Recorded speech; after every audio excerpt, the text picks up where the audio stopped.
창세기 1장 1절에 보니까 태초에 하나님이 천지를 창조하셨다. 태초에 하나님이 천지를 창조했다, 이 말은 우리가 잘 알지만 태초, 시간이 나오죠. 창조하셨다. 드디어 공간이 나옵니다. 그때부터 하나님의 역사가 시작이 되죠. 그런데 하나님께서 그 역사를 시작하시는데 무엇으로 역사를 채워나가고 만들어 나가십니까? 그게 말씀이에요. 말씀. 그래서 태초에 하나님이 천지를 창조하셨는데 하나님께서 이르시되 말씀하셨다는 거죠. 그런데 재미난 사실이 있습니다. 하나님이 말씀하실 때에 그대로 이루어졌는데 요한복음에 보니까 태초에 무엇이 계셨다고요? 말씀이 계시니라. 그 말씀이 곧 누굽니까? 하나님이시다. 그래서 이 시대에 우리가 붙잡아야 될 것은 무엇입니까? 하나님의 말씀이에요. 그래서 이 말씀을 놓치면 우리 인생 사실은 다 놓치는 겁니다. 그래서 하나님의 말씀, 복음의 말씀이 각인되는 축복의 시간 되기를 주님의 이름으로 축복합니다. 이런 가운데에 하나님께서 오늘 하필 이 수요일 날 저와 여러분들에게 주시고자 하시는 말씀이 있거든요. 그게 뭐냐?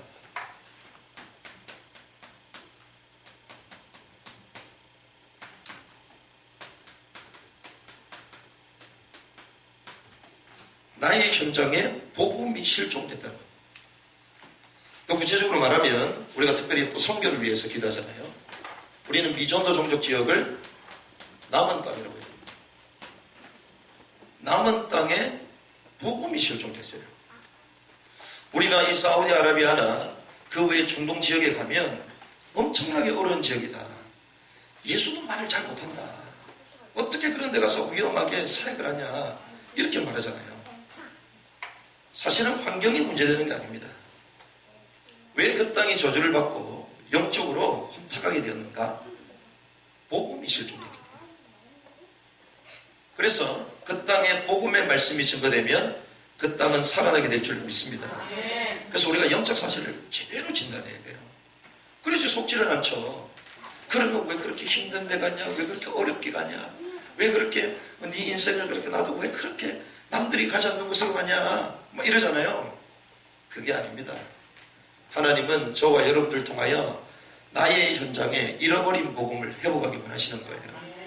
그래서 오늘 이 밤에 하나님께서 말씀으로 역사하시는데 우리 현장에, 그리고 나에게, 특별히 또 사우디 현장을 가는 이 남은 땅, 이 현장에 하나님의 말씀이 회복되는 시간 되기를 주님의 이름으로 축복합니다. 오늘 말씀을 보니까 이렇게 얘기합니다. 25절에 보니까 나의 복음과 예수 그리스도를 전파함은 영세전부터 감춰졌다가, 이 바울이요 가장 중요하게 본 것이 있습니다. 바울이 무엇을 중요하게 봤느냐? 오늘 성경에 얘기합니다. 로마서를 전부를 정리하면서 제일 마지막에 나의 복음과 예수 그리스도를 전파함은 영세전부터 감춰졌다가 이제는 나타나신 바 되었으며 영원하신 하나님의 명을 따라 선지자들의 글로 말미암아 모든 민족이 믿어 순종하게 하시려고 우리에게 알게 하신 바, 그러면서 그 신비의 계시를 따라낸 것인데 이 복음으로 너희를 능히 경배하실 지혜로우신 하나님께 예수 그리스도로 말미암아 영광이 세생무궁하도록 있을지어다, 이렇게 얘기하거든요. 영세전부터 감춰진 것이 있었다. 역사를 운영하시는 하나님께서 이 역사를 채워나가기 위한 영세전부터 감춰져 있었다. 그런데 이것이 어떻게 해요? 이제는 나타나신 겁니다. 그리고 세세무궁토록 영광 드릴 이유가 되는 것이다. 그게 뭐냐? 한마디로 얘기하면 복음과 전도 운동입니다. 바울이 가장 소중하게 본 것이 뭐냐? 복음이에요. 복음. 우리 신앙생활에 복음보다 앞선 거 있다? 신앙생활 잘못하는 거예요. 교회가 싸우잖아요. 왜 싸울까요? 복음 아닌 다른 게 우선이 돼서 그래요. 그렇죠. 복음 외에 진리가 있습니까? 복음 외에 진리가 없잖아요. 그리고 전도 외에 시급한 게 있습니까? 시급한 게 없어요. 그런데 우리 우선순위가 뭡니까? 전부 다 육신이잖아요. 전부 다 내 기준이잖아요. 바울은 가장 시급하게 본 게 전도도, 그리고 가장 소중하게 본 걸 복음으로 봤습니다. 그래서 영세 전부터 감춰졌다. 그래서 저와 여러분들이요, 이 복음과 전도 운동에 대해서 답을 딱 내지 않으면 우리 신앙생활 계속 맹도입니다. 베드로가 뭐라고 얘기합니까? 믿음의 결국은 곧 영원 구원이다. 우리가 성령 충만 받았다, 성령 받아라 얘기하잖아요. 그러면서 치유를 강조합니다. 성령 받아라, 그래서 삶을 새롭게 하고 변화받아라 얘기합니다. 근데 그게 틀린 건 아니지만 성경에서 말하는 본질은 아니에요. 그러니까 우리 신앙생활이 계속 다른 쪽으로 가요. 성령 받은 사람들이 어떻게 했습니까? 오순절 날이 이미 이름에 15개 날을 모든 민족을 향하여 하나님 가르치잖아요. 진짜 성령 받은 사람은요, 뭐 하는 사람들? 성교하는 사람이에요. 전도하는 사람들이에요. 그렇기 때문에 그 이웃을 사랑하는 구제를 하는 거예요. 그게 초대교회 모습이에요. 깨닫게 되는 은혜의 줄 믿습니다. 이게 안 열리면요, 하나님의 역사, 하나님은 역사를 이것 때문에 운영하시거든요. 이걸 모르면요, 교회 부흥 필요합니다. 하지만 그거보다 더 중요한 게 있다니까요. 내 가정이 잘 되고 그거보다 더 중요한 게 있습니다. 그래서 바울은요, 가장 소중해서 이걸 봤대요. 이게 어느 정도? 영세 전부터 감춰집니다. 근데 뭐 할 때? 복음 증가할 때 이것이 이제 나타납니다. 그리고 이 그리스도로 말미암아 세세 무궁토록 영원하게 될 것이다 고백하는 거예요. 그래서 우리가 막연할 수 있는데요,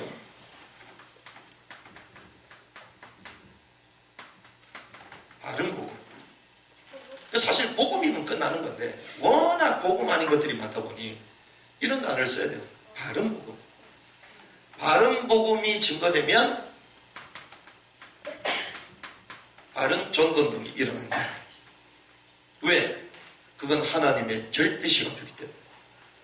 그래서 특별히 우리 현장, 그리고 또 남은 땅을 향해 가는 귀중한 사명자에게 이 언약이 나의 것이 되는 은혜길 바랍니다. 그래서 바른 복음을 딱 증거하면요, 하나님 예비된 저절 만난다니까요. 그 메시지에, 그 복음에 반응한 사람이 있습니다. 그래서 바른 복음이 증거되면 언제든지 바른 전도운동이 회복된다. 바울이요, 이렇게 전도와 이 복음운동을 중요하게 봤기 때문에 사역하면서도 염려했던 것들이잖아요. 바울이 염려하지 말라고 했잖아요. 염려하지 말라. 바울은요, 염려하지 말고 모든 것을 마음과 생각을 지키시는 그 하나님께 아뢰라 이렇게 말씀하셨거든요. 근데 바울이 염려해요. 무엇을 위해서 염려하냐? 특별히 갈라디아서 1장 6절에서 8절 말씀 보면요, 염려하는 게 있습니다. 어떤 염려냐? 다른 복음이 교회에 들어오는 것, 이걸 염려해요. 그렇죠? 다른 거 염려하지 않습니다. 진짜 이것이 바른 복음이에요. 다른 복음을 전하는 사람들이 있다. 그리스도의 복음을 계속 변하게 한다. 그러면 천사라도 저주를 받게 될 것이다. 그래서 다른 복음은 있다 없다? 없다. 다른 복음이 없다라고 말하는 거예요. 그래서요, 바울이 가는 현장마다 올바른 복음을 증거해서 사람을 살리잖아요. 사람을 살리고 그 사람 중심으로 말씀 운동을 펼치면서 교회를 세우잖아요. 그러고 나서 제자리를 세워놓고 바울이 이동합니다. 이동하고 났는데 들리는 소문이 다른 복음으로 교회가 섞여버렸다는 거예요. 그러니 바울이 염려할 수밖에 없죠. 그러니 그들에게 또 바른 복음이 뭐냐, 이걸 알리기 위해서 서신서를 계속 보낸 거예요. 바른 복음. 바울이 늘 염려됩니다. 그럼 무슨 말이냐? 사단의 최고의 전략, 복음을 모르게 만든다. 복음을 계속 뒤틀려지게 만든다. 그 바울이 옵니다. 그런데 재미난 사실, 전 세계가요 어떻게 됐냐?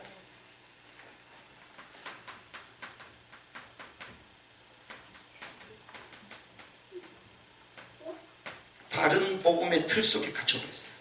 전 세계가. 바울이 염려한 것대로 전 세계가 다른 복음의 틀 속에 딱 들어가 버렸어요. 아니, 목사님 도대체 무슨 말씀을 하십니까? 교회들이 막 부흥이 되는데, 예수 얘기하는데, 과연 그렇습니까? 전 세계 교회가요, 복음 아닌 다른 복음으로 득세하고 있습니다. 그러니 싸우잖아요. 그러니 세상을 못 이기잖아요. 어디 나옵니까? 예수님이 직접 말씀하셨습니다.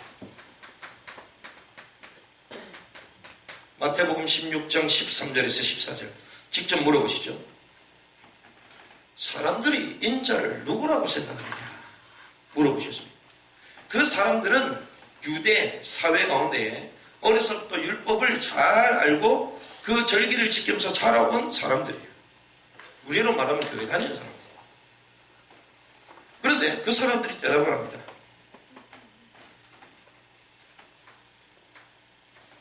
더러는 세례요, 더러는 엘리야, 더러는 예레미야, 더러는 선지자 중에 하나다. 이렇게 얘기하죠. 이게 세상 사람들이 복음을 아는 틀이에요. 이게 이렇게 알고 있다는 거예요. 세례요한은 뭡니까? 정의 실현을 외칩니다. 정의로 와야 된다. 세례요한이요, 헤롯 대왕의 그 부정을 얘기하면서 나중에 목이 잘려 죽었잖아요. 어마어마한 인물인데 하나님께서 여자가 남자 중에 가장 큰 자라고 얘기했습니다. 주님 오시기를 예비한 사람이요, 어마어마한 사람이라고요. 근데 이런 사람이 결국에는 옳은 말을 해가지고 죽잖아요. 윤리 도덕을 얘기합니다. 윤리 도덕 얼마나 중요해요. 대중의 민심 중요합니다.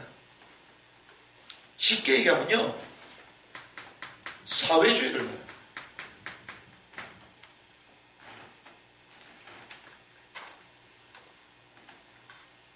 그래서 지금 억압된 사회를 풀어야 된다. 여기서 뭐가 나왔습니까? 해방신학이 나왔습니다. 한마디로 얘기하면 해방 메시아를 부르짖는, 전 세계가 이렇게 가고 있습니다. 구체적으로 증명해 드릴까요? 이걸 외쳤던 유럽이 초토화됐습니다. 보시라니까요. 유럽에 오직 그리스도 안 통합니다. 왜? 네 삶이나 똑바로 해라. 유럽에 그렇게 얘기합니다. 억압받는 여성들 해방시켜야 되고, 억압받고 있는 그 인권, 그 동성애, 그 사람들, 성소수자도 중요한 인권을 갖고 있는 사람들 해방시켜라. 그걸 말한다니까요. 엘리야 같습니다. 체험이 중요합니다. 신비한 능력도 있어야 됩니다. 그리고 초자연적인 능력으로 나의 한계를 극복해야 돼요. 그래서 어떤 사람들이 마음 수련하잖아요. 마음 수련. 요 동네도 새벽 가면 마음 수련하는 사람이 있어. 그리고 단전 호흡하잖아요. 나쁜 게 아닌다니까요. 제 말을 잘 들어보시기 바랍니다. 그리고 기합니다. 기운동, 요가. 결국 뭡니까? 신비주의거든요. 체험신학이잖아요. 그러니 뭘 기다립니까? 능력의 메시아를 기다립니다. 이걸 우리는 뉴에이지라고 해요. 사실은 교회 내 종교의 탈을 가지고 이렇게 딱 들어온 게 있어요. 그런데 이 흐름이 미국을 초토화시켰습니다. 잘 보시라니까요. 미국의 중요한 엘리트들 전부 다 마음수련입니다. 기단전 호흡하는 센터 다 만들어, 영상센터 만들어 굴리고 있습니다. 우리가 잘 아는 구글에서 마음 수련, 여기 대한 프로젝트, 최고의 엘리트들을 불러놓고 네 내면 세계를 검색해라. 이래가지고 동양해가지고 요가배우 간다니까요. 우리가 잘 아는 힐러리 대통령, 뭐 대충 알잖아요. 1년에 한 번씩 옛날에 그 국무부 장관으로 있었을 때 힐러리 카이로에 1년에 딱 한 주간 동안 가가지고 룩소르 지역에 기다리고 있잖아요. 거기서 뭐합니까? 그 밑에 내려가서 뭐해요? 군인들 병력 딱 배치하고 고대 이시스 신을 제사했던 그 재단에 들어가가지고 요구하고 있는 거예요. 프리메이슨 뉴 에이지 본부 미국에 있잖아요. 저희 동범 목사님 직접 가서 확인했다니까요. 딱 들어가니까 50대 된 여성이 아주 멋있게서 나오는데 당신은 어떤 분인지 물어봤더니 나는 여사죠. 그러면서 거기서 뭐하고 있냐. 전 세계의 나의 제자들과 네트워킹하고 있다. 기도를 통하여. 세상이 이렇게 간다니까요. 왜 세상이 발전하는데 정신 문제가 많습니까? 다 이유가 있다니까요. 어떤 이는 예레미야다. 구제가 중요하다. 봉사가 중요하다. 다 중요합니다. 모든 사람이 공평해야 된다. 복지, NGO 전부 다 하잖아요. 박애주의잖아요.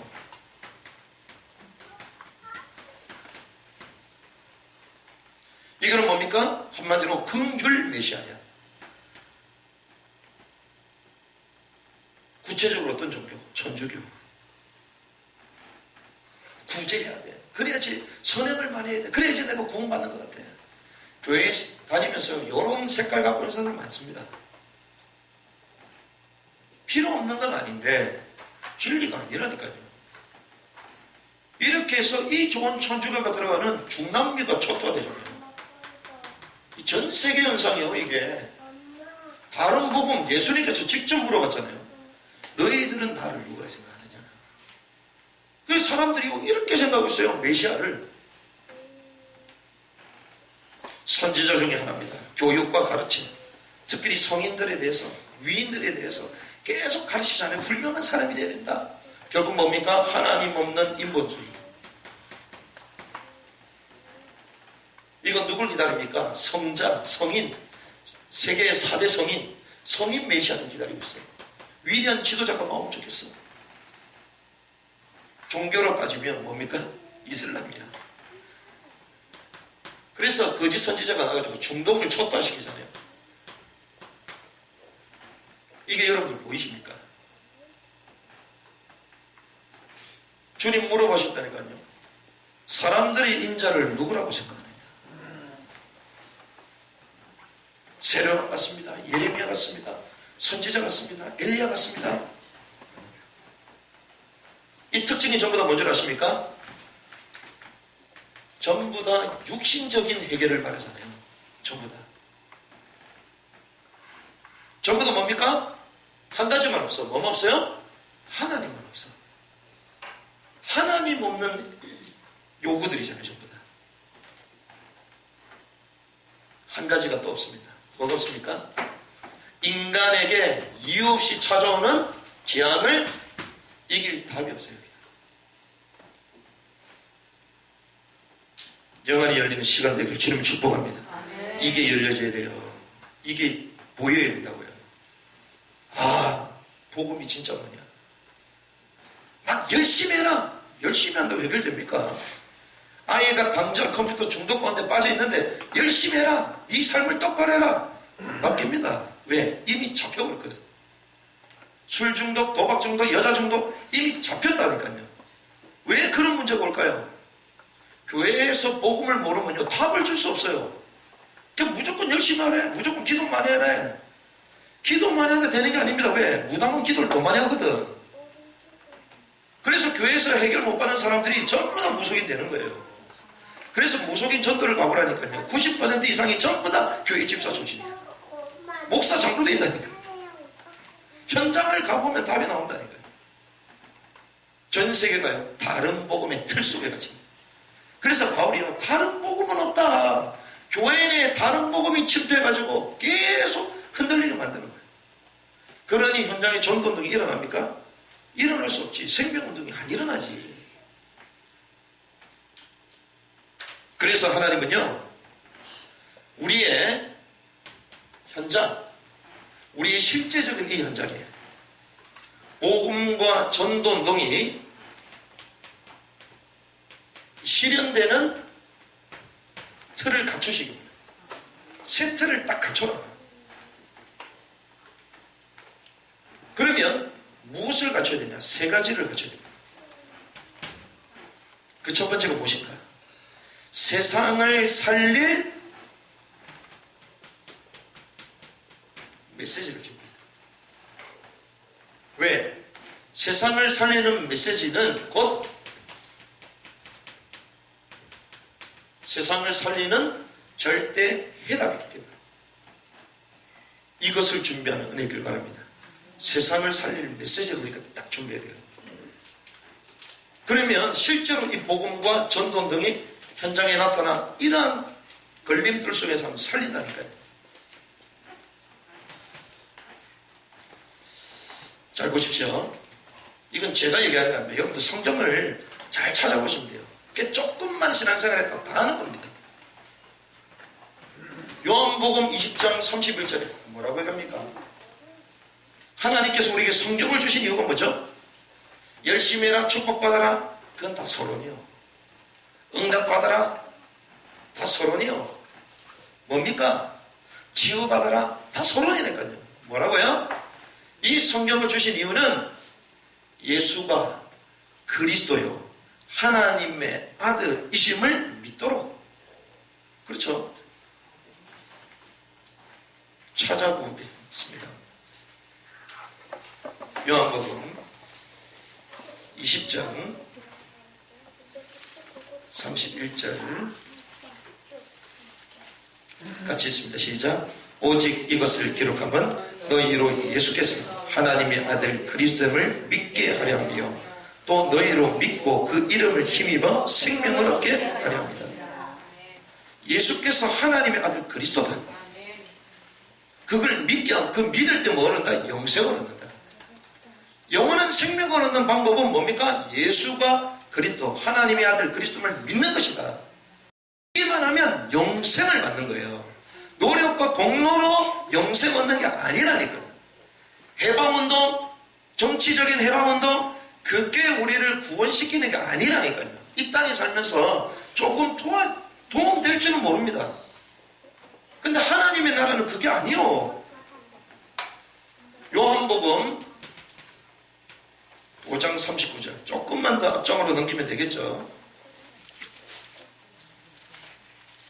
이럴 때 성경을 자주 읽는 분과 아니면 차이가 납니다. 왜? 안 읽는 분들은 잘 안 넘겨져. 자주 읽는 분들은 잘 넘겨져. 이게. 자, 5장 39절의 말씀 같이 읽습니다. 시작. 너희가 성경에서 영생을 얻는 줄 생각하고 성경을 연구하거니와 이 성경이 곧 내게 대하여 증언하는 것입니다. 그렇습니다. 나에 대해서 얘기한다. 그래서 성경은 뭐라고 합니까? 구약은 메시아가 오실 것이다. 구약이잖아요. 그런데 신약은 그 메시아 대신 예수님이 오셨다. 그리고 요한계시록은 그분이 다시 오실 것이다.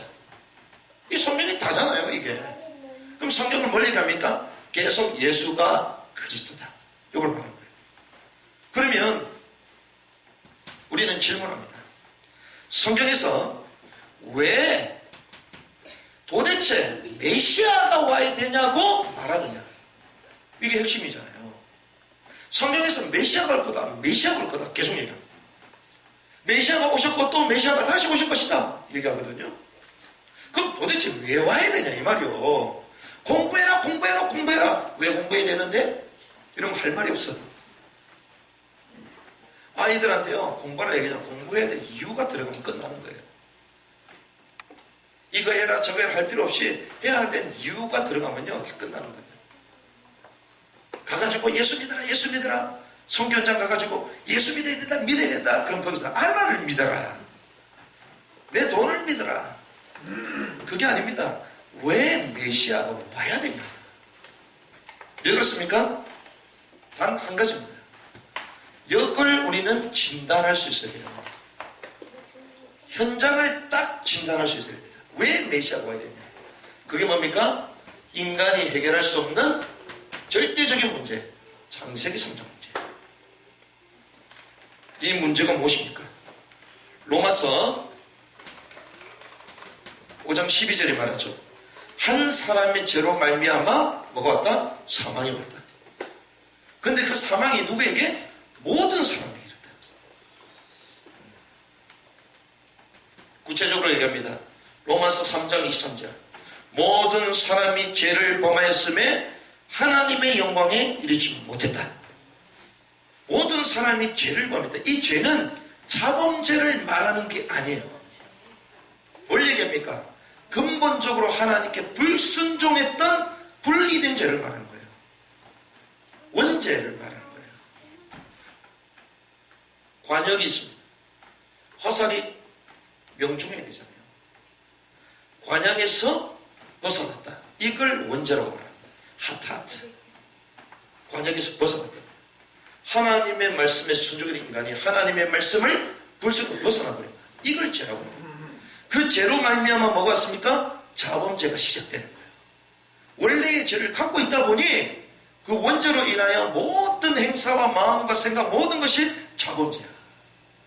깨닫는 은혜 있길 바랍니다. 아멘. 이게 안 깨달으시면요, 나는 깨끗한데 나는 죄인 아닌데 과연 그럴까요? 주님은 네 생각하는 것도 그것도 죄다 얘기하는데 어렵다고 착각합니다.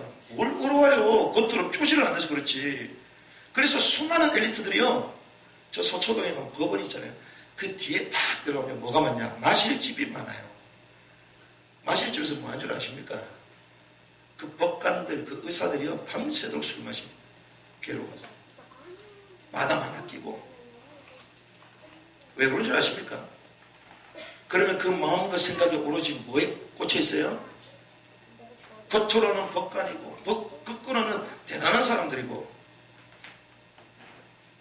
주님은요, 우리가 입에 먹는 게 아니다. 네 마음과 생각 입으로 나오는 것, 그게 더러운 거다. 이거 원죄를 말하는 거예요. 그러니 어떻게 됐습니까? 그 죄는 누가 역사요? 마귀가 역사요. 요한복음 8장 3, 너희는 너희 아비 마귀에서 났다. 태어나면서부터 그래서 우리는 죄인으로 태어나. 그 10편 51편에 뭐라고 합니까? 내가 모태 중에 죄 중에 태어났다. 죄인으로 태어나는 거예요. 얼마나 억울합니까? 근데 너무 억울할 필요 없습니다. 왜? 이번 주에 우리 레위기 말씀 나눴잖아요. 여자가 출산하면 출산한 게 부정하다, 더럽다. 레위기 12장에 나오잖아요. 피, 더럽다. 그 산모 정결해야 된다 얘기하잖아요. 그럼 우리가 깨끗하게 하자. 그게 아닙니다. 뭡니까? 이렇게 우리는 태어날 때부터 죄에 오염되어 피를 흘리는 이런 인생인데 주께서 우리를 정결하게 하신다. 그래서 속죄죄 번제를 올려 처음부터 우리를 깨끗하게 하신다. 그거 얘기하는 거예요. 할례를 전하. 하나님께서 우리를 구원에 인쳐셨다. 그래서요, 우리가 죄인이다. 하나님 도대체 왜 그렇게 만들었냐? 거기 따질 필요가 없습니다. 처음부터 하나님은 우리에게 구원의 길을 바로 열어주신 거예요. 어떻게 됐습니까? 하나님을 떠나고 죄 가운데 빠졌잖아요.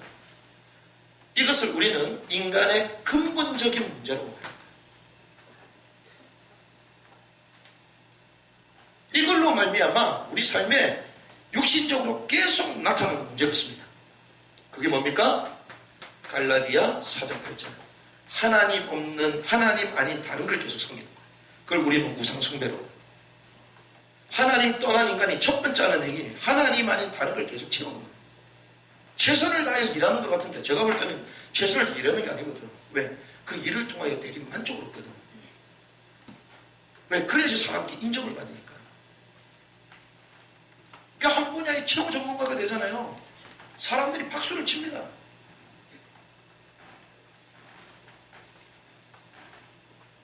하나님 없는 다른 것에 종교가 됐다. 성경이 얘기하잖아요. 우상숭배. 하나님 떠나자마자 첫 번째 나타나는 현상. 하나님을 섬겨야 될 사람이 우상물 숭배를 계속하니까 어떤 문제가 와요? 수고하고 묵은 짐짐차다. 마태복음 11장 28절. 마음과 정신의 문제거든요. 그래서 우상숭배를 많이 한다? 그 가정에 정신병자 딱 한 사람 이상이 있습니다. 저희 가정이 그랬잖아요. 저희 모친이 1년에 12번 가운데 12번 제사를 드리는 가정. 열심히 제사를 드리는데 어느 날 갑자기 외할아버지도 돌아가시고 갑자기 외할머니도 돌아가시기 전에 집안에 큰 구렁이, 백구렁이가 와가지고 막 움직이더니 갑자기 사람이 죽고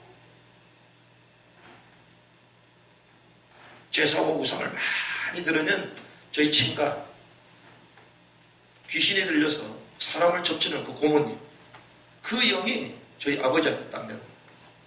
그러니 밤 12시만 되면 눈이 달라지면 칼 들고 설치부터 돌아다니는 거지.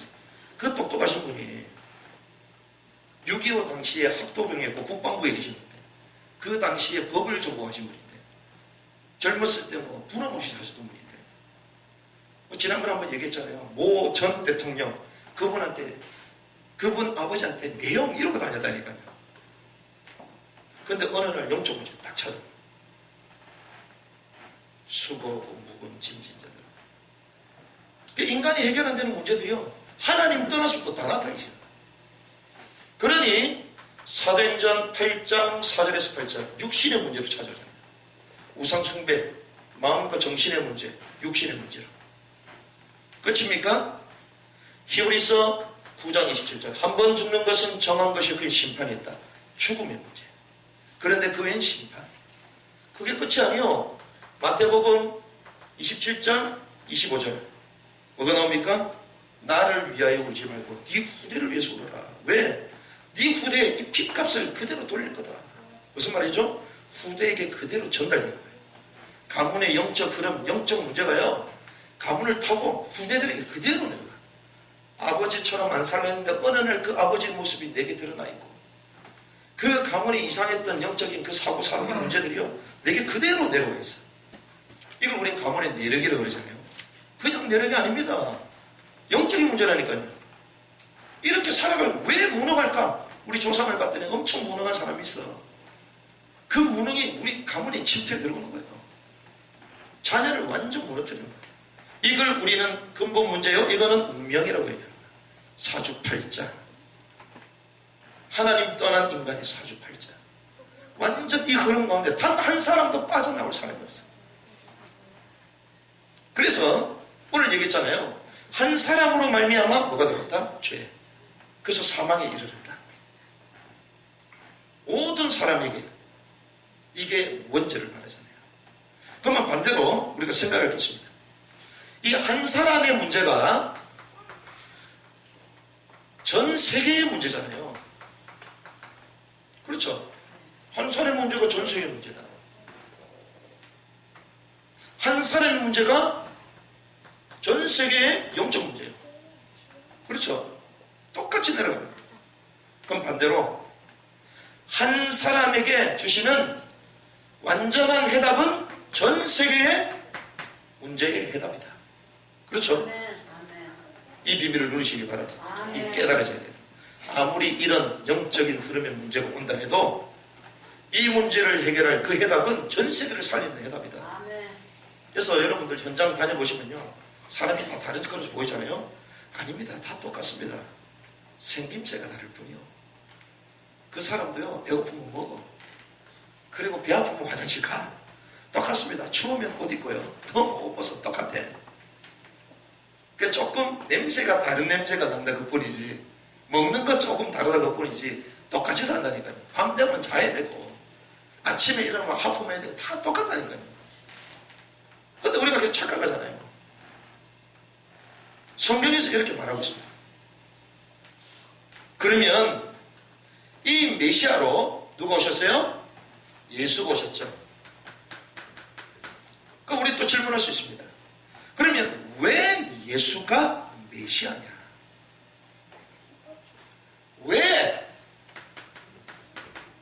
왜 예수가 메시아냐 말이에요. 여기에 대한 바른 해답을 갖고 있어요. 왜 메시아가 이 땅에 와야 되냐?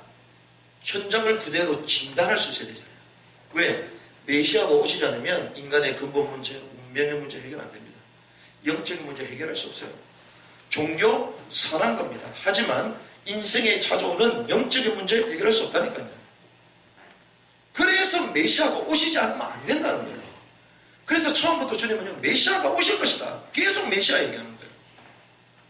그런데 하필 그 메시아가 왜 예수가 되느냐? 여기에 대한 답을 얻어야 됩니다. 마태복음 16장 16절, 주는 그리스도시요 살아계신 하나님의 아들이십니다. 예수는 뭐요? 그리스도다, 메시아다. 살아계신 하나님의 아들, 베드로 고백하잖아요. 요한복음 19장 28절에서 30절 말씀 보니까 십자가상에서 예수께서 다 이루었다. 무엇을 다 이루었다는 거예요? 테텔레스 다 이루었다. 특별히 28절에 보니까 성경의 모든 말씀이 응하여 진 줄을 아시고 30절 다 이루었다. 뭘 이뤘다는 거예요? 인생의 모든 죄와 저주의 문제를 해결할 조건을 다 잃어버렸다는 거예요. 그걸 볼 수 있어야 돼요. 그렇구나. 그 예수. 그러면 왜 예수가 메시아가 되느냐? 요한복음 14장 6절. 내가 곧 뭐다? 길이요 진리요 생명이다. 나로 말미암은 자는 아버지께로 올 자가 없다. 그 말은 아버지께로 올 자, 구약에 말하죠, 선지자. 예수님께서 하나님 만나는 길, 선지자라는 거예요.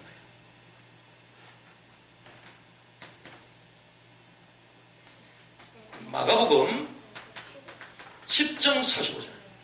예수께서 섬김을 받으러 온 것이 아니다. 섬기고 도리어 대속물로 주려고 합니다. 왜? 요한복음 1장 29절. 세상 죄를 지고 가는 하나님의 어린 양이다. 뭐 문제 해결하기 위하여? 죄 문제 해결하기 위하여.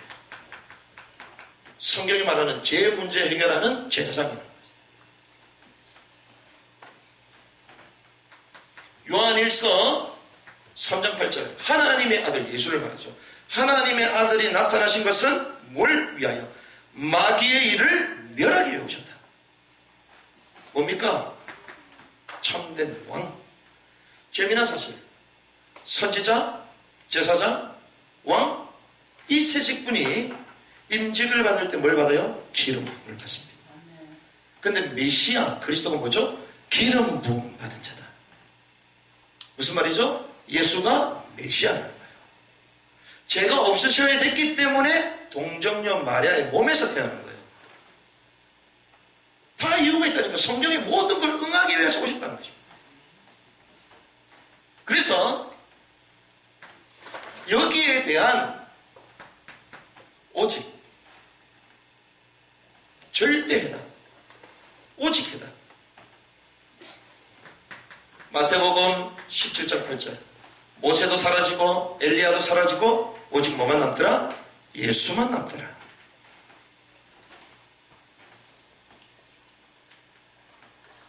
사도행전 4장 12절 이렇게 됩니다. 다른 이로서는 구원 얻을 수 없나니 천하 사람 중에 구원 얻을 만한 다른 이름을 주신 적이 없느니라.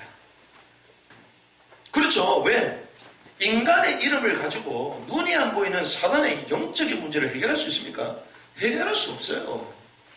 근데 우리는 인간의 힘으로 해결하려고 하죠. 극복해야 된다고 얘기하잖아요. 열심히 하면 된다. 안 됩니다. 그거는 상식적인 거지. 그러면 메시아를 보낼 필요도 없지. 능력 있는 극복력을 주시면 되지. 힘 있는 종교력을 주시면 되지. 그걸로 안 된다니까요. 그래서 천하 사람 중에 구원 얻을 만한 다른 이름을 준 적이 없다. 로마서 1장 17절 뭐라고 합니까? 복음에는 하나님의 의가 나타나서 믿음으로 믿음의 이름. 오직 의는 뭐로 말미암아? 믿음으로 말미암아 살리라. 그 믿음은 그리스도를 믿는 믿음을 말하는 거예요. 이게 깨달아져야지 끝나는 거야. 그래서요, 시대마다 하나님이 어떤 사람들을 통하여 이 전부 다 전 세계가 다른 복음으로 변질되는데 복음을 유지하게 하셨습니까? 오직 복음된 사람. 그렇죠. 마틴 루터, 칼빈, 이 사람 통하여 하나님 복음을 다시 회복시키잖아요. 복음을 전부 다 모르고 있는데 베드로가 주는 그리스도시요 살아계신 하나님의 아들입니다. 예수님께서 난리가 났어. 바요나 시몬아, 네가 복이 있다. 이를 알게는 혈육이다. 하나님의 뜻이 하나님 아버지 깨닫게 하셨다고. 주님이 깜짝 놀라잖아요. 왜? 아무도 모르는데 베드로가 깨달았어. 그런데 어떻게 해요?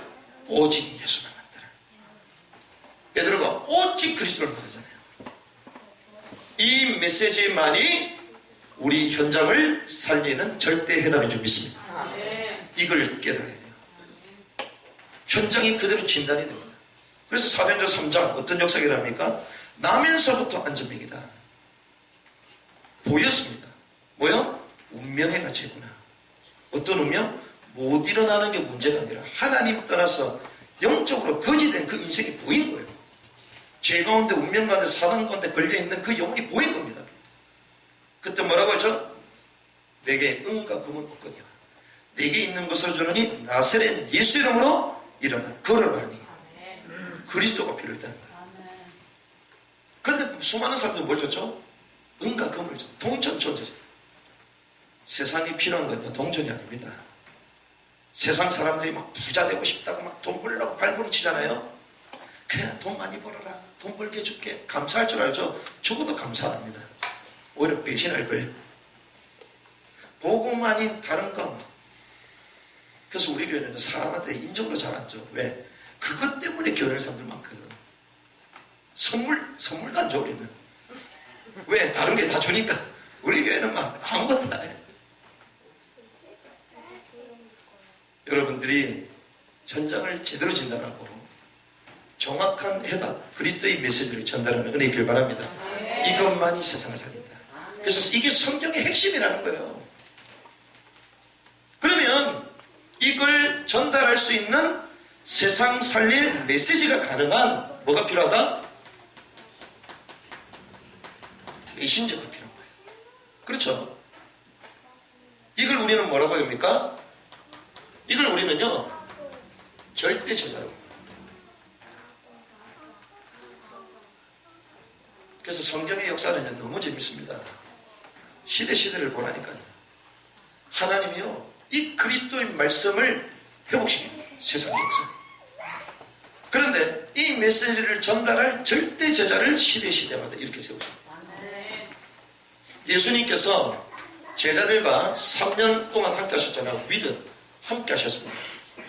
함께 하시면서 뭘 하셨습니까?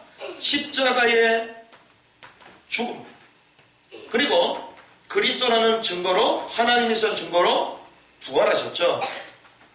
그러고 나서 그냥 바로 승천하시면 되는데 바로 승천 안 하세요. 뭐 하십니까? 40일 동안 감람원이라는 산에 올라가서 제자들과 함께 하시죠. 이게 뭡니까? 제자들에게요 요거를 복음을 결론내게 만들어요. 그렇구나. 성경에서 말했던 그 그리스도가 우리와 함께 하신 예수님 맞구나. 이분이 죽음을 깨고 부활하신 승리하신 하나님이시구나. 복음의 완벽한 결론을 내요. 제자들이. 제자가 결론 내니까 어떻게 됩니까? 생명 걸게 되잖아요. 그러니까 결론을 본 사람은 시작이 쉽다니까요.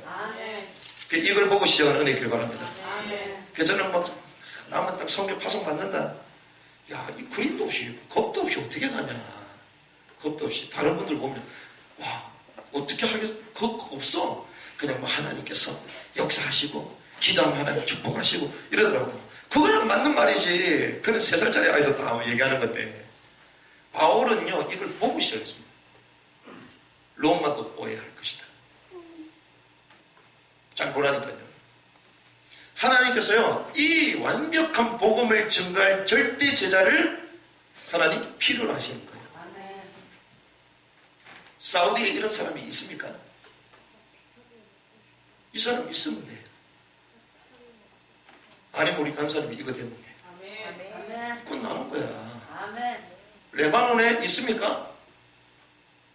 있으면 끝나는 거예요. 여러분들이 현장에 뭐 병원? 이분 계십니까? 그럼 끝나는 거예요. 지역에 이 한 사람 있으면 되거든요. 그래서 성경 사도행전에 보면요, 이런 지역에 이런 사람들이 있어. 하나님 로마를 뒤집어 버리잖아요. 이 축복 누리시기 바랍니다. 여러분들의 현장 산업에 이 사람이 돼요. 빠져나와야 되냐 말이야. 그건 둘째라니까요. 기생 나가 빠져나와야 됩니까? 말해야 됩니까? 죄송합니다. 기생짓 하면서 거기 있어야 돼.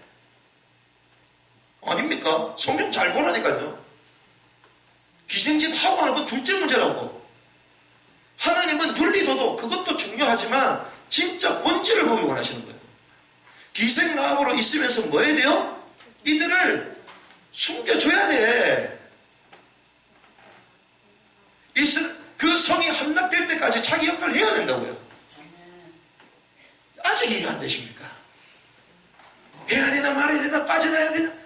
그게 아닙니다. 하나님은 이것 된 그 시간표를 기다리시는 거예요.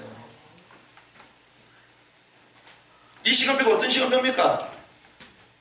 다 이루었다. 인생의 모든 문제가 된 그리스도 나와 함께 하시고, 그럼 내 인생의 문제 끝났구나. 끝을 내야 돼요. 내가 가지고 있는 문제 없는 사람이 어디 있어요? 전부 다 그 문제 있잖아요. 그래서 그리스도가 오셔서 죽으시고 부활하시잖아요. 그럼 뭘 붙잡아야 돼요? 승리하신 그리스도를 붙잡아야 돼요. 그래서 성경이 뭐라고 합니까? 우리가 눌려갖고 막 찌그러져 있고, 아닙니다. 은혜의 보좌 앞에 담대히 나오라. 그리스도 붙들고 담대히 나오면 되잖아요. 그 죄를 지었습니까? 담대히 나오시기 바랍니다. 막 예배 때 눌려가지고 죄져가지고 교회 가야 되는 그럴 때에서 더 당당하게 나오시기 바랍니다. 그게 복음이에요. 그런데 천주교는 뭐예요? 죄 지었으니까 고개 숙이면서 가야 돼요. 그러면서 어디 들어가야 돼요? 고해 성사하고 들어가야 돼. 그 제가 사실은 이랬는데 저랬는데, 옆에 듣는 신부님 더 답답해. 왜? 나도 그랬는데 말을 못하고. 그래가지고 막 술 마시고 난리도 아니야. 그러면서 해롱해롱 하다가 웬일입니까? 수녀님하고 눈 맞아갖고 애 놓고. 그래가지고 고아원을 만들고, 유럽에 그래서요, 수도원 이런 데 가보면요, 그 뒷뜰에 가보면 땅을 파보면 수많은 아이들이 해골이 나오더라고요. 아니 그냥 결혼하면 되는데 괜히 없는 법을 만들어가지고 회방내는 되길 바랍니다. 회방내야지. 다 이뤘다. 다 이뤘습니다. 우리 연약함, 그분은 동정하고 치열하지 못할 분이 아니시다. 그래서 우리가 만일 자백하기만 그는 미쁘시고 그래서 우리 모든 분에서 깨끗하게 하실 것이다. 그래서 붙드는 거예요. 성경이 말하잖아요. 고린도서 5장 17절 이전 것은 지나갔으니 보라 새 것이 되었도다. 우리는 새로운 피조물입니다. 새 틀로 하나님 바꿨다고요. 그래서 바울이 얘기하잖아요. 빌립보서 1장 21절에 뭐랍니까? 내게 사는 이는 그리스도니 죽는 것도 유익하다. 왜 그렇습니까? 내 안에 그리스도 사셨는데 날마다 죽는 은혜길 바랍니다. 바울은요, 날마다 나는 죽노라. 왜? 내 안에 그리스도가 주인 되셔야 되니까. 이게 복음의 결론 났거든요. 그 절대 저자는요, 복음에 딱 결론 내려야 돼요. 그래서 이런저런 문제 있다. 눈 깜짝도 안 합니다. 왜? 이는 복음에 끝났다. 내 안에 누가? 그리스도 계신다. 나는 연약하지만 내 안에 계신 그리스도는 완전하신 분이시다. 그 부족함이 없고 충분한 것이고 모든 것이다. 여호와는 나의 목자시니 내가 부족함이 없다. 다윗이 얘기하잖아요. 내가 이제 부족함이 없대요. 어떻게 부족함이 없습니까? 지금 원수가 그 뒤에서 나를 죽이려고 쫓아오고 있는데 실마나 물가로 나를 인도하신다. 제정신이 아니지. 얼마나 이 복음과 하나님 함께하는 임마를 누렸으면 그런 고백이 되겠습니다. 여러분들 눌리십니까? 그 눌림이 여러분들을 그리스도께 향하도록 만든다. 그걸 깨달아야 돼요. 그걸 못 깨달으면 계속 사단이 참소해. 옆에서 고자질해. 니까지 게뭐 복음도 모르고 교회도 제대로 안 나가는 게 헌신도 안 하는 게 그딴 식으로 살 거냐 이런다고. 그때 얘기하시면 그딴 식으로 살아도 나는 하나님의 자녀다. 그러면 되는 거예요. 계속 우리가 찾아갑니다. 성경은 이렇게 얘기했습니다. 그러면 여기서 끝이냐? 이게 있습니다. 나에게 복음이 왔잖아요. 그런데 이것이 복음화돼야 됩니다. 이게 무슨 말이냐? 아이, 또 목사님 말 장난치는 것 같다. 복음 같은 건 뭐냐, 이거는. 성령하고 성령 충만하고 같습니까? 같습니까? 주님이 성령 충만함 받으라고 그랬잖아요. 우리에게는 성령이 지금 계시잖아요. 그런데 성령 충만함을 받으라. 우리에게 복음이 있습니다. 그런데 이 복음이요, 복음화돼야 돼요. 무슨 말이냐? 이렇게 될 때 비로소 남에게 복음의 영향이 전달되는 거예요. 구체적으로 말씀 나눠볼까요? 엘리야가 어땠습니까? 자기 혼자 복음이었어. 자기 혼자 전능하신 하나님, 여호와 하나님 불을 내려주시고 뒤집고 850대 싸움 이기고 갈멜살의 대영웅, 신비 능력의 주인공. 근데 웬일입니까? 지만 뜨거워. 지만. 근데 하나님은요, 엘리야에게 나약함을 드러내시네. 그게 뭡니까? 그렇게 능력의 선지자인데 자기를 죽이겠다는 그 한마디에 꼭 그러죠. 그렇게 인간이 나약하다고요. 자기를 죽이겠다. 그 두려움이 없어요. 로뎀나무 아래에서 죽기를 간구하잖아요. 죽겠다. 그때 주님께서 먹이시면서 힘을 주시면서 산 호렙에 이끌어서서 메시지를 주시죠. 뭐 하기 원하셨습니까? 미션을 발견하기 원하셨어요. 무슨 미션? 도단성.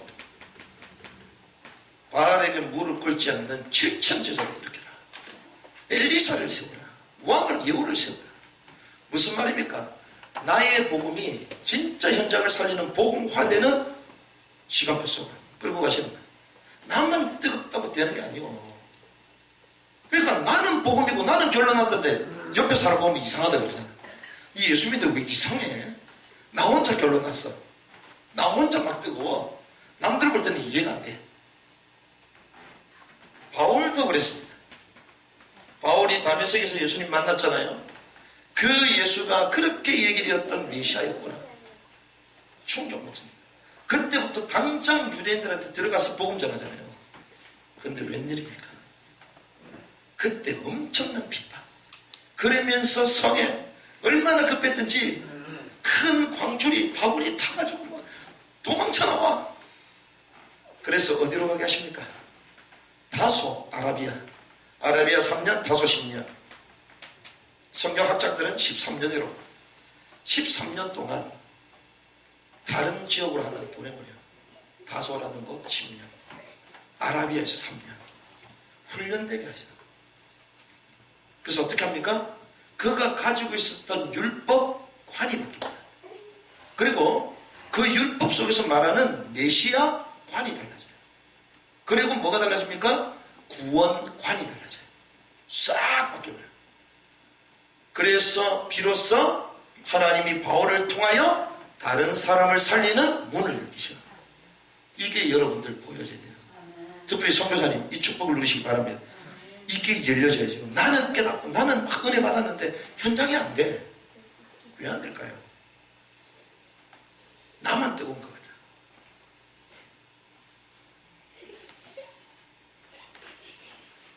비로소 하나님이 제자를 붙입니다. 이때 제자를 붙여요. 위드할 수 있는 거예요. 위드. 그래서 예수님이요 제자들과 3년 반 동안 함께 했잖아요. 이게 대단한 거라니까요. 여러분들 가족들하고도 같이 있기 싫잖아요. 사람이 그렇습니다. 좋아가지고 결혼했는데 오래 했으면 왜 이래 도대체 이래 된다니까. 아이들 어렸을 때 기쁜데 조금 크고 보면 막 징그럽다 이래 된다니까. 사람이 그렇다니까요. 무슨 말이냐? 같이 있으면요 이게 나옵니다. 각인과 뿌리와 체질. 그 상대방에 있었던 오래된 각인과 뿌리와 체질화된 게 있어요. 이것 때문에 서로 싸우고 지지고 뽑고 이랬잖아요. 근데 그것이 이해되기 시작합니다. 왜? 영적인 부분이 보이기 시작해요. 왜 그렇게 될 수밖에 없었고 그렇게 살아올 수밖에 없는 게 보이기 시작해요. 그럼 어떻게 됩니까? 이해하게 돼요. 수용하게 되고 초월하게 돼요. 이게 그래서 예수님이 제자들과 함께 하셔서 이걸 다 보신 거예요. 이들의 오래된 각인과 뿌리와 체질화된 하나님 바꾸셔. 그래서 산상수훈의 첫 번째 메시지는 뭐예요? 심령이 가난한 사람이 복이 있다. 제자들이 갖고 있던 잘못된 각인, 복에 대한 개념 싹 뒤바뀌어버렸잖아요. 뿌리 체질 3년 동안 다 바뀌어버렸어요. 육의 사람으로 완전 영의 사람으로 타고. 예수님이 이해하시잖아요. 어떻게요? 주께서 사랑하실 때 끝까지 사랑하신다. 이해했다는 거거든요. 수용하면 그대로 수용합니다. 우리가 사역 현장 가면요, 특별히 선교사님들끼리도 힘이 돼서 가잖아요. 그래서 오늘 선교사님 식사했거든요. 식사하면서 우리가 웃으면서 같이 있다 보면 안 싸웁니까? 싸운대. 선교사님들끼리서 싸운대. 당연하지. 그러면서 안 싸우는 것처럼 하고 표정 관리 다 하고. 왜? 매일마다 같이 사역해야 되니까. 근데 예수님은 같이 살았다니까요. 그렇죠? 그래서요, 초대교회는요, 허물이 없었던 게 아닙니다. 그걸 넘어서 그랬어요. 이게 돼야지 하나님 사람을 붙여요. 사람을 붙였는데, 내가 볼 때는, 니 왜 계속 예배시간 늦어? 니 계속 뭐 성경도 준비하고 왜 그러냐? 복음만이 다른 게 계속 들어가면 그 영혼 죽어버려. 그렇죠? 공부도 제대로 안 하고 왜 이래? 그러니까 우리는 그런 얘기 하나도 안 합니다. 왜? 완벽하기 때문이 아니라 그렇게 하면 다 죽기 때문. 그러니까 복음만 말해야 돼요. 복음만 사람을 살릴 수 있어요. 그러면 이 시간 별로면서 뭐 할 수 있습니까? 기다릴 수 있는 거예요. 그래서요, 우리 현장을 진짜 살리려면 절대당 메시지 준비돼요. 그리고 절대 제자로 이 메시지를 할 수 있는 사람으로 내가 서야 된다. 마지막입니다. 그러면 여기 끝이냐? 아닙니다. 사도행전 잘 보니까 세상을 살리고 이 운동을 지속할 수 있는 전략이 필요합니다. 전략을 우리는 뭐라고 합니까? 이걸 우리는 절대 시스템이라고 합니다. 이게 있어야지 안 무너집니다. 제가 현장을 뭐 많지는 않아도 그래도 다른 분들에게 보고할 수 있을 만큼 웬만한 현장을 돌아봤잖아요. 그런데요, 재미난 사실, 가는 현장마다 이게 없어요. 이게 없어요. 그러니 수많은 사역을 하고 영접도 많이 시키는데 전부 다 방치. 이게 없거든요. 적들이 사도행전에 나타난 전도 방법으로 해야지만 세상을 살릴 수 있습니다. 하나님께서 모델을 보여주신 거예요. 사도행전. 사도행전에 몇 가지만 보면요, 이렇게 얘기합니다. 사도행전 5장 42절의 말씀 보니까 이렇게 얘기합니다. 집에 있든지 성전에 있든지 예수가 그리스도라 전도하기와 가르치기를 쉬지 않았다. 그치지 않았다.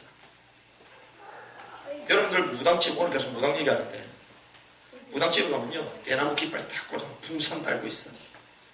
진짜 인생의 문제 만난 사람 어디로 갈까요? 무당집으로 가. 왜? 깃발 꽂혀 있거든. 초대교회는요, 깃발 꽂을 수 있습니까? 못 꽂잖아요. 그럼 어디로 파고들었죠? 집으로 파고들어요. 집은 로마 병사가 찾아볼 수도 없어. 집에 있든지 어디 성전에 있든지 뭘 말했다고요? 예수가 그리스도다.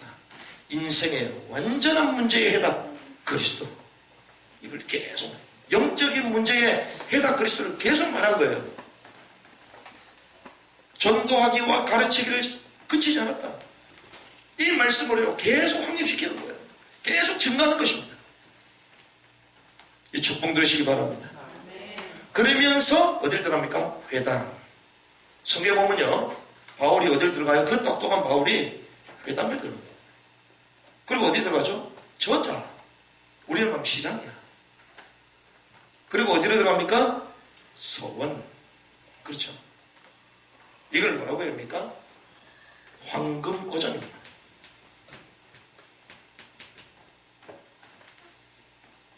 유대인의 미래가 달려있는 회당.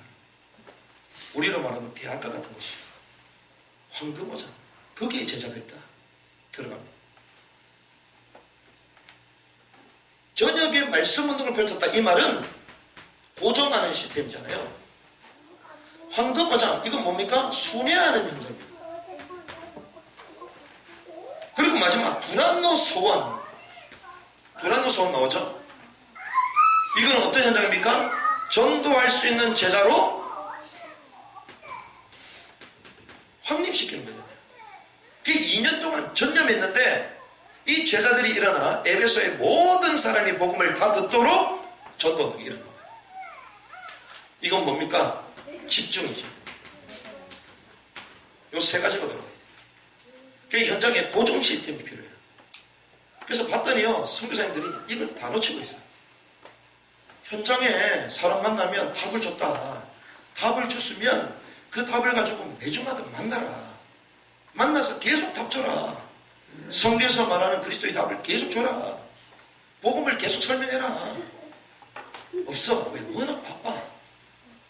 저희는요, 초창기 때 매주마다 30군데 만들었어요. 저도 10군데 이상을 뛰어봤거든요. 매주마다. 10군데 현장마다 다 들어가서 말씀 주면 거기에 때로는 3명이 모이고 때로는 10명이 모이고 현장마다 다 다르다고. 거기에 제자들이 일어나기 시작해요. 그 사람들이 또 다른 사람을 데리고 오기 시작해요. 로마, 복음화가 그렇게 진행돼요. 그럼 손에 가장 중요한 현장에 들어가게 팀이 돼서. 그게 바울이 팀이 돼서 들어가잖아요. 누굴 찾습니까? 디모데를 찾잖아요. 디모데를 본 그 이분이 그 루스드라 지역에 돌 맞아 죽었잖아요. 돌 맞아 죽었는데 눈 뜨자마자 또 들어가. 미쳤지. 회복하고 백숙, 오리도 먹어야 되고 삼계탕으로 몽고심도 하고 이래야 되는데 또 들어가. 왜? 절대 제자를 받거든요. 디모데. 죽었다가 살아나 또 들어가요. 손에. 그리고 제자들만 따라 모아 확립시키면서 뭐합니까? 집중시키는. 그래서 이런 시스템이 되면 저희들은 얼마든지 들어갈 수 있습니다. 우리 선교사님이 이걸 딱 세워놓고 목사님 집중 좀 시켜주세요. 제자들 모아놓으면 언제든지 들어갑니다. 할렐루야. 이렇게 돼야 돼요. 그러면 티켓팅 누가? 우리 중직자분들이 해주시지. 할렐루야. 원래 그렇게 하는 겁니다. 그렇죠. 제가 못 가면 제가 중직자들을 보내는 거예요. 그럼 중직자분들이 메시지 가지고 가서 확립시키는 거죠. 그러니까 얼마나 쉽습니까? 그림 가지고 가는 거예요. 이 축복을 누리시기 바랍니다. 말씀 막 결론을 나누겠습니다. 우리 남은 땅, 특별히 우리의 현장에 한 가지가 없잖아요. 진짜 복음이 없습니다. 그러면 이 복음을 회복시키고 진짜 현장을 살리는 이 응답의 실현, 이 틀 속으로 가야 되잖아요. 그러면 어디까지 가야 되냐? 여기서 말하는 이 복음이 나의 복음이 됩니다. 그래서 바울이 나중에서는 재미있는 얘기를 합니다.